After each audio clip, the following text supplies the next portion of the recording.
Okay, so thanks very much, Arshdeep, for introducing the session. I'm Mark Plumley from the University of Surrey. I'm working on the AI for Sound project that Arshdeep mentioned. And so it gives me great pleasure to welcome you all here to Surrey today for this workshop.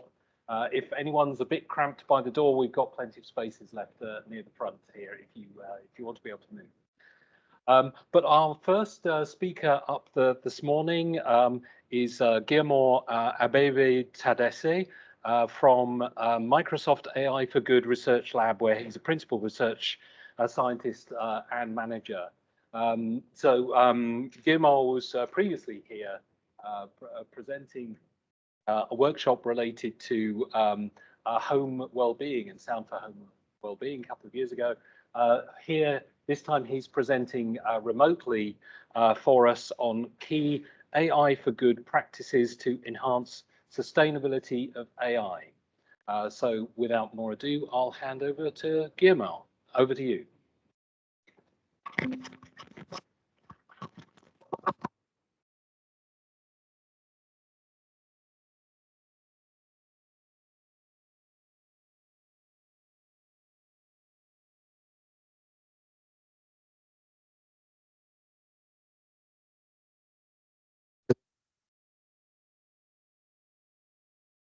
Hi, Thomas, can you hear me? Audio is coming through just fine. If you'd like to share your presentation, that'd be great. Yes, try.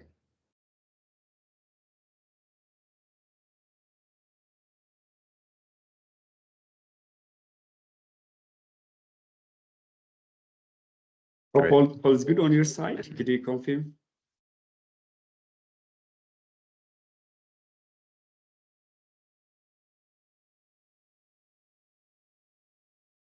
It's all looking good. Crack on. All right. Thanks, Thomas. Hi everyone. Good morning, and a pleasure to be here. I was supposed to be there in person, but I couldn't finally. But it's always great to join the conversation. As Mark mentioned, I was there a couple of years discussing a few ideas on AI. Today, I'm here to share some of the practical insights we developed working on AI for good practices at Microsoft AI for Good, where I am the manager and the principal research scientist here in Africa. So the first, I try to shape and perceive AI as any technology, given a very rapidly changing world this time. We definitely need to use technology, and it gives us a very great deal of opportunity across different sectors, whether it's agriculture, transportation, education, and healthcare. I think that's by default known at this time. But also, I will be the first to mention that, of course, any AI technology could also, amplify certain societal, economical issues we have in terms of inequality and so on. This is just to make a disclaimer. AI or any technology could have also its risk and potential challenge we should look for. But in a bigger scale, we are at the time where we have diverse set of challenges, mostly driven by climate change and sustainability issues. Now it's almost very common to hear such disasters happening here and there. Not only people, of course, even animals being faced with severe consequences coming from all those changes happening around. And this is just to, I think, motivate further, given all the opportunity challenge, we even need to have better technology, better capability to help address those challenges, actually. And that's why I'm glad to be here today to share some of the practices we are doing. I know the workshop is termed as Sustainable AI, which in my understanding could be using AI for sustainability, where we try to ensure the environmental impact this technology may come in. But as a part of my work as at AI for Good Lab, usually I have a conversation with non-profit organizations or policymakers, and I found it sometimes we don't even have a very clear understanding and definition of AI. Even now, given the different large language model capabilities, there is a perception that AI just means ChatGPT or language models, but I always find it important to make sure we have same understanding of what this technology is. It shouldn't be complicated, but at least so that we are making sure we are discussing on the same technology. I cited that because people outside academia, even maybe research, could sometimes have the sense of AI, summarized or reported by sometimes headline grabbing stories, as you see. And sometimes this also could, a skill understanding and then potential opportunity of AI for mainstream users, including policymakers and people outside the deep tech community. And those headline grabbing stories are not completely false. I understand they are partially true. There is a bit of hype, but we tend to sometimes follow the conversation full of, jargon words and concepts that makes it not easy for people who are on the ground, who are supposed to use this technology, easier to understand. And of course, this jargon would create confusion. And I think that's the critical, adversarial impact we need to avoid in a way that if we are developing AI to make it sustainable, to make it impact, everyone would have a more or less a clear understanding of it. And sometimes we share this example in the lab. People tend to complicate things more than we should. Sometimes we miss the priority question, as you may see on the slide where we put someone in the moon before we put it in our language, right? And then this is just to pause and understand, given all the challenges happening around and given the technology AI could provide, the critical question we often need to ask is, are we addressing the most important questions compared to all other potential possibilities? So once I give that as a background, my follow-up examples would be, at least at AI for Good Lab, the way we probably ensure sustainable AI, and a bigger part of it is actually using it for sustainability challenges in the first place. And this is very important, especially in the continent where I am in. Here in Africa, you see the gap in skilling compared to the global south and the global north. And we talk about sustainability of AI and even AI, but still there is a significant population size which doesn't have electricity in the continent.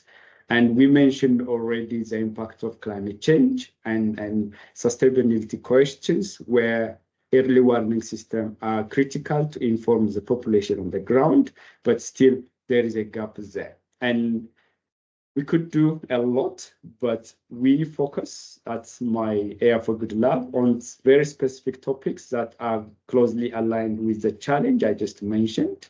As a technology, we use geospatial machine learning in order to understand what's happening on the ground using different resolutions of satellite imagery in our decision-making process.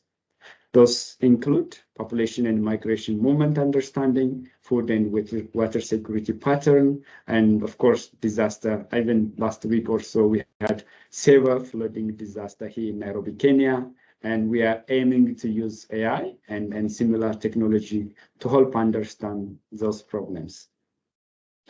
And the first project probably I want to share you in that direction is, we call it population mapping work, which aims to understand populations at risk. Most sustainable and development-focused organizations and interventions are designed to help actually or benefit people. And when you say people, the first key aspect is that knowing where people are and combining with other potential vulnerabilities, it could empower to do anticipatory action in time. But the challenge is usually we don't even know where people exist. Considering the global south, the kind of population data we have is often out of date, or it has a very limited coverage, inaccuracies, and coarse estimations. Remember, most sub-Saharan African countries even sometimes make census of population once in every 10 years, even sometimes in 15 years. And given the dynamic population, that understanding of population and their distribution in a country is often a very not good quality data to work on in the first place. And the motivation is, if you don't have that actual data, which is up to date, it is very difficult to come up with an intervention and a design program whatsoever that aims to benefit people. Zinda in city in Niger is a good example for that. It just doubled its population in 10 years' time. That's just beyond the census that has been taking place in that region. And this is just another motivation how for most AI applications that are designed to provide societal impact, it is very critical to understand first where the people you aim to serve are, on Earth. And this is a very good example where you see large population distribution growth over recent years, but at the same time, the lack of accurate data to reflect that in most of our AI pipelines. But the good the good opportunity is, as I said earlier, satellite imagery-driven signals like this with our collaborators could inform us actually where the population are in a given country.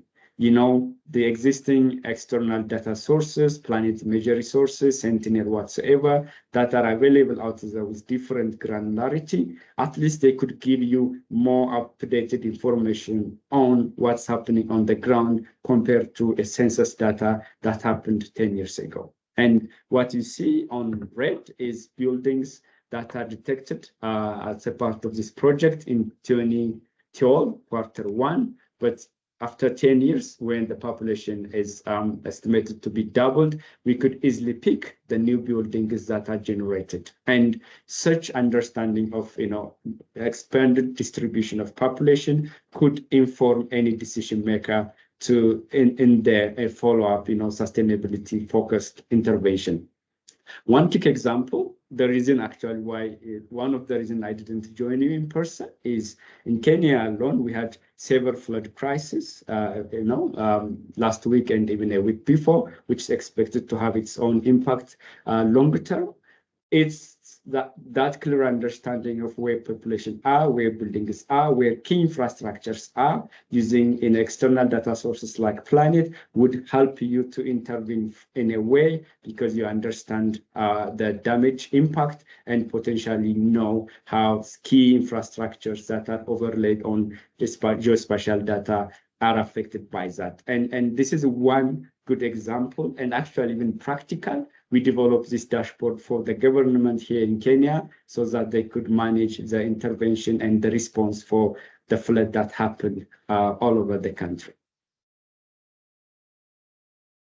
I may not go much into detail, but the idea is given satellite imagery data coming from different sources. We collaborate with satellite data providers like Planet in that respect, but we could also use other lower resolution data like Sentinel, but we do spatial temporal modeling to understand where buildings are. And I know for this community, it's a very clear pipeline how to train, validate. I could comment on during the question and answer, but today I just want to show the capabilities, how we ensure sustainable AI, again, by using it for sustainability challenges, and population is the critical denominator for any sustainable related issue, and understanding where people are and their risk profile is important.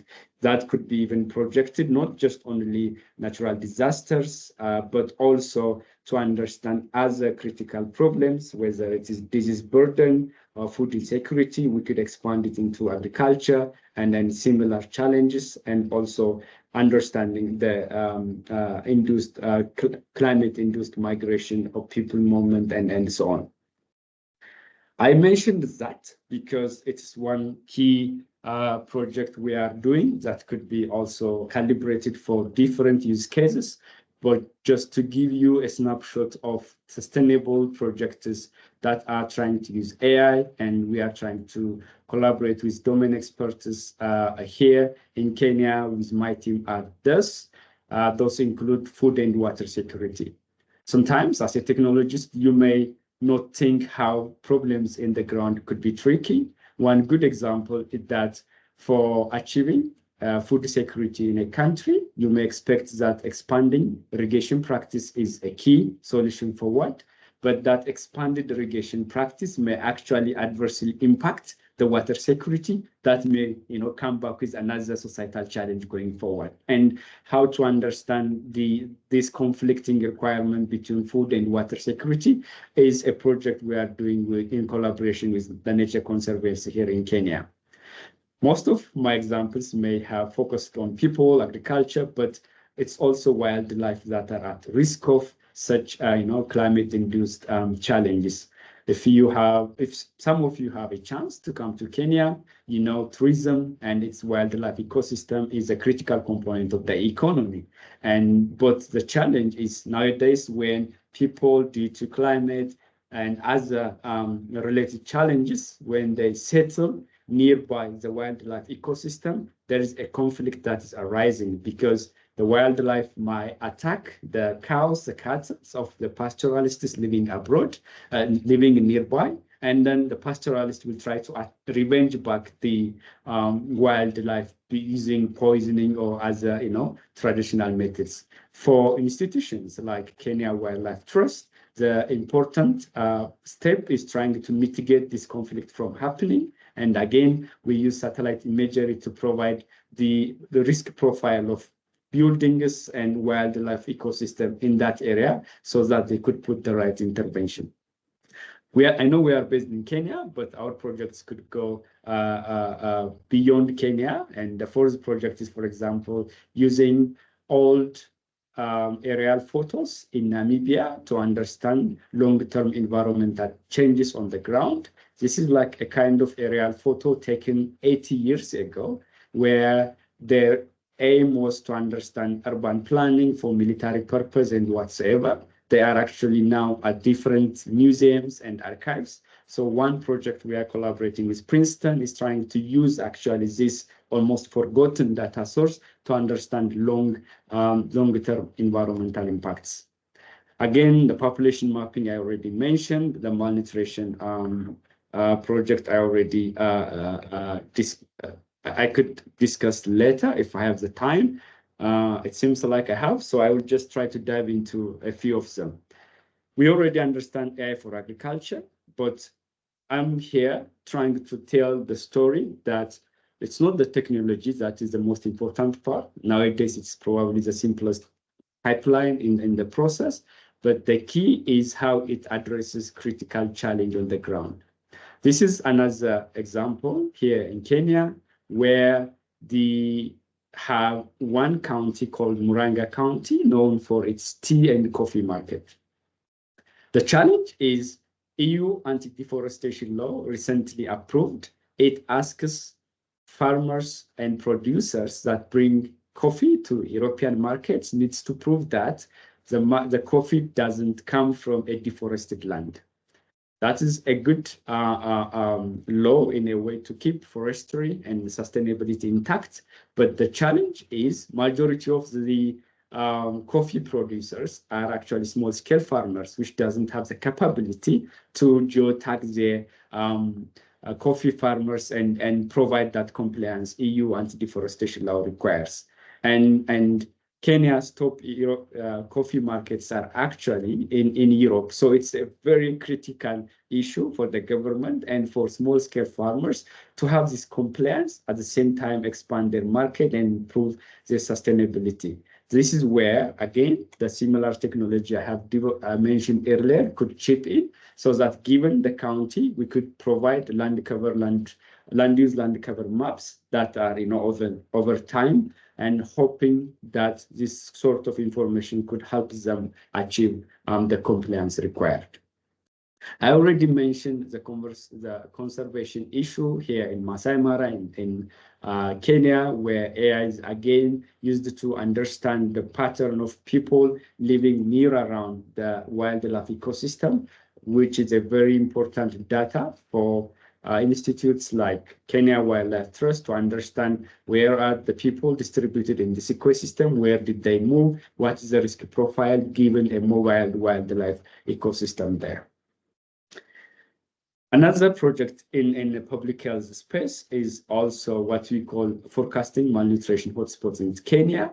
So if you a bit focus on public health, malnutrition is a key factor for children morbidity and mortality here in Kenya, but usually the intervention is more reactionary in a way. Once there is malnutrition, the government and other development organizations tend to intervene and provide solutions. In this project, what we are trying to do is, given the clinical data collected across health facilities in the country, by complementing it with other secondary sources like satellite imagery-driven signals, we try to predict actually where the next, children malnutrition could be in Kenya going forward. This gives them the time and the bandwidth to come up with the right intervention in a more proactive way than reactive way.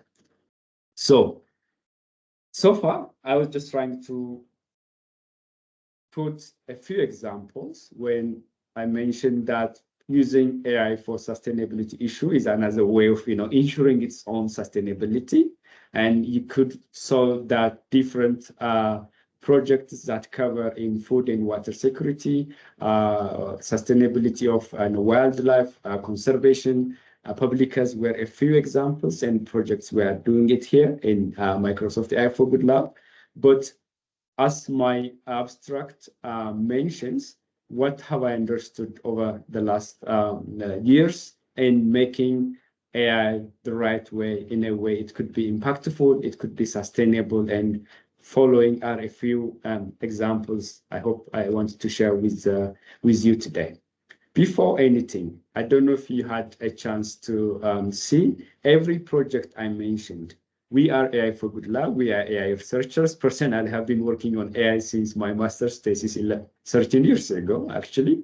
But the key aspect of it is actually have a partnership with domain experts who knows the problem better than we do, because probably we just know how to run code and sometimes, which is the simplest part. But having partners who really knows the problem for longer period with different context is actually very key in every project we do. And in the list, you see some of them are very local nonprofits, government organizations, and global nonprofits organizations like the Nature Conservancy. And we try to build any solution we have across those different partners. Even we had our own Africa AI Innovation Council. That is, I think, for me, take-home message number one. Two, the clarity to understand the problem specifically is very key. We usually envision, or maybe have myself as a researcher working on AI, we think we understand the problem, but if you consider real life problem, it's actually quite complex, and it has, multi-dimensional impact across different sectors, different use cases, and so on. So for me to understand and develop sustainable AI it's very important to understand the problem across different dimensions. For example, take disaster response. We could say AI for disaster response, and we have this data and this model and this 95% AUC or accuracy. But if you dive into it, that disaster response could have a very different complex layers. It could be immediate emergency response. It could be logistical coordination. Is it the public health that comes with it? Is it trying to collect previous data or new disaster related data to do more informed decision when disaster happens? I practically saw it. Different players jump into it with no coordination, but for the government, usually having these non-profits, regional, national, global entities, and coordinating that effort is another dimension. Communicating with the community you try to serve is another side of disaster response. And not only short-term response, but what about long-term recovery and rehabilitation? This is just to say that we always have AI solution as a title, but really problems on the ground are multifaceted, and an effort to understand that multidimensionality of the problem, again with the partners, with the domain expert, is another take-home message number to consider. The other point I want to share is I have been there as a researcher, as a PhD student, postdoc, whatsoever, trying to develop AI solution for different problems. But really, to make that solution impactful, we need to have a clarity on the resource. Where are you developing it? What kind of resource do you have on that? Resource mean data, quality, size, and infrastructure, computing capability, and so on. Another sub-important aspect of that consideration is the end user. You could say, I want to develop an AI solution that says, solves this particular healthcare problem. But who actually is the end user at the end of the day? Is it the community health worker? Is it the nurse? Is it the doctor? Is it the policy maker at the Ministry of Health? Having that clarity and getting the input in advance in iterative way is also another key aspect of ensuring sustainability and ensuring developing an AI solution that just go beyond paper I mean, we do paper as a part of all these projects for sure. The paper will come naturally, but I know the conversation today is how do we ensure sustainable AI? Use it for sustainability issues, but also take into consideration understanding of the problem, understanding of the resource, understanding of the user, and importantly, the impact. What kind of impact are we trying to achieve? Now, AI is not a hammer, which we look for nail, but understanding where a particular organization or the problem affecting people, having this AI solution and the potential impact associated with it. I know it's very difficult to quantify, but having more effort to understand the impact will inform the decision process, the design process, what kind of data, what size of data, what kind of model, what kind of inference pipeline, what kind of deployment we should put on at the end of the day. I guess I hope I finished my presentation. I hope I am still in time for potential questions, but I thank you all. Over to you, Mark.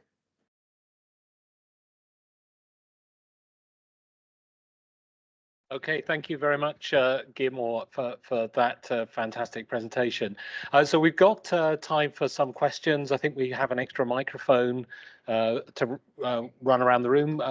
So does anyone have any questions from the room here? We can also take questions from online as well. We have one question in the room here.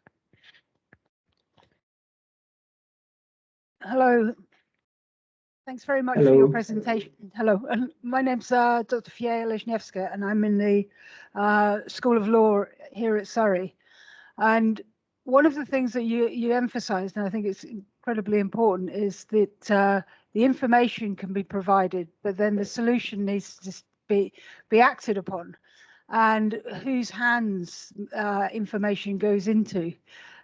How much are you trying to ensure that there's greater participation in decision making in the solutions to the problems that you're identifying, or do you not take part in those processes? You know, so say, for example, land use or water use, etc. Yeah. So if I understand the question, how do we ensure this sustainable solution given different information and data source we may use in, for example, in food and water security? So is that the right understanding, just to make sure? Yeah, no, because anybody can interpret the problem very differently, and therefore the solution that's needed, and they can have quite vested interests in the solution they put forward that might not be to the benefit of the people that are being impacted by the problem. So how do you try to ensure that it's a participatory process of creating appropriate sustainable solutions? Or are you not part of that because you're working for a company that's delivering information? Perfect. That's a very, very good question. And it reminds me, I didn't mention earlier, just for clarity, the Microsoft AI for Good Lab is kind of philanthropic part of Microsoft. So we develop solutions free of cost. And how do we ensure that that problem has a participatory process from everyone involved? We can never be sure, but what are the steps we undertake to achieve that goal is first, we don't start working on a problem, we find it interesting, fancy, or we have the technology to do it.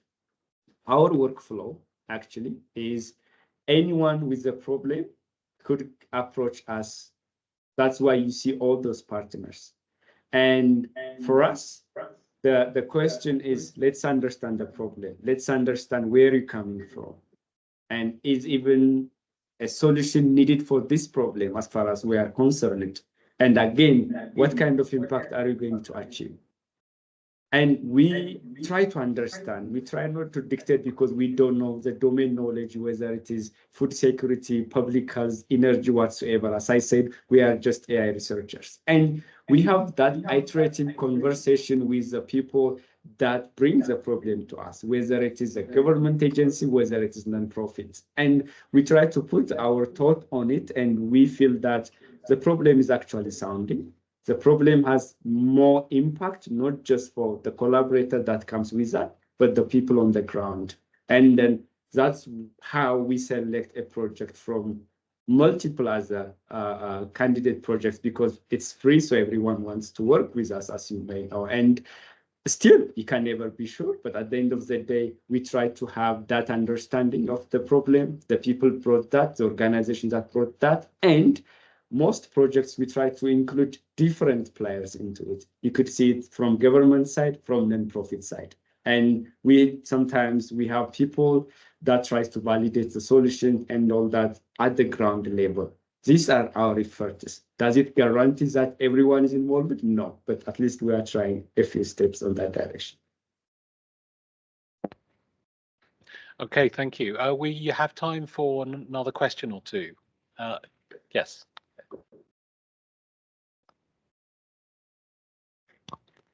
Hi, Girmaw. Thank you for your presentation. I was wondering, what does your project team look like for a sustainable AI project in terms of roles and accountabilities? Are there specific things that you pay attention to in the solution development lifecycle that isn't typical of kind of other software development projects? That's a very good question. Again, our team is small. Globally, we are not more than 55. The bigger team sits in Redmond, the other one here in Nairobi. We have some engineering resource in Uruguay, but the way we are structured is that most of them are AI-driven projects specific to, it's not even lot of diversity. We focus on those climate and sustainability related problems. We have the research scientists working on the problems, but every project has also like a project manager or product manager who makes sure that the communication between the domain experts, the collaborators, and the research scientists are according to some of the sustainability criteria we want to achieve.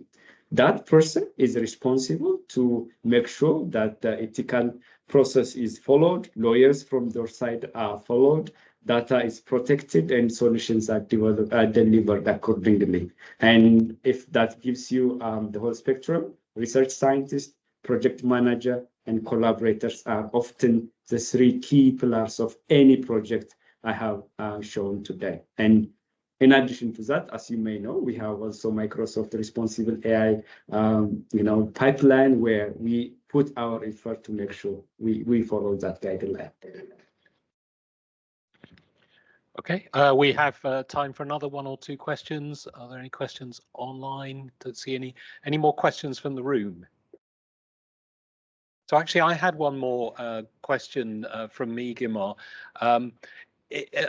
Here, sometimes if we have, say, a machine learning researcher, they may be thinking, oh, I'd like to build a deep learning algorithm to help with sustainability.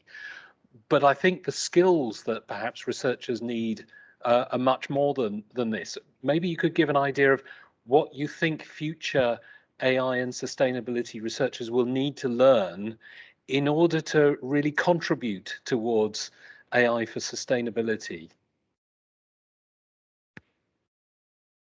That's a great question, Mark. I'm still trying to learn it, but being at the intersection of industry, but also, of course, academic research and all that, as you know, usually I feel a bit of disconnect.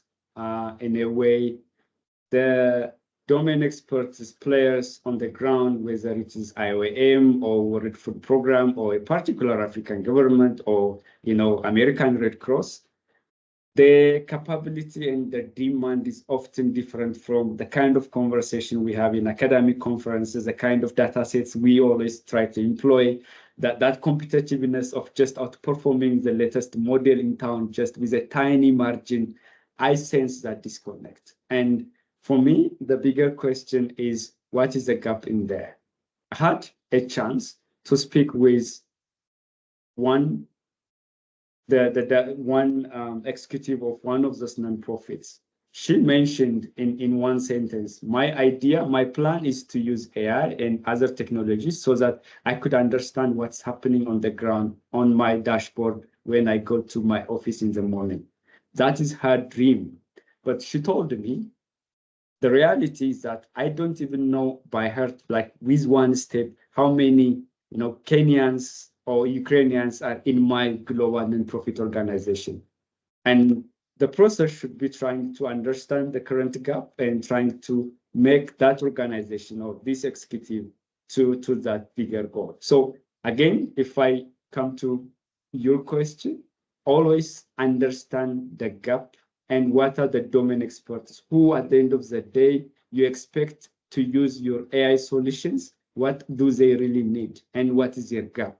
It's not always that fancy models they are looking for. And putting some effort to understand that gaps, to talk to them, to check their literature is actually a key step rather than just the latest paper on archive and trying to recreate it. Okay, that's great. Thank you. So we've got, I think, just a couple of minutes for a last question. If there are any last questions, either here in the room or online. Okay, so in that case, I'd like to say thanks very much again, Girmaw, for your fascinating thought. Thank you. Thanks, Mark. Thanks, Shep, for making all this happen. Appreciate it.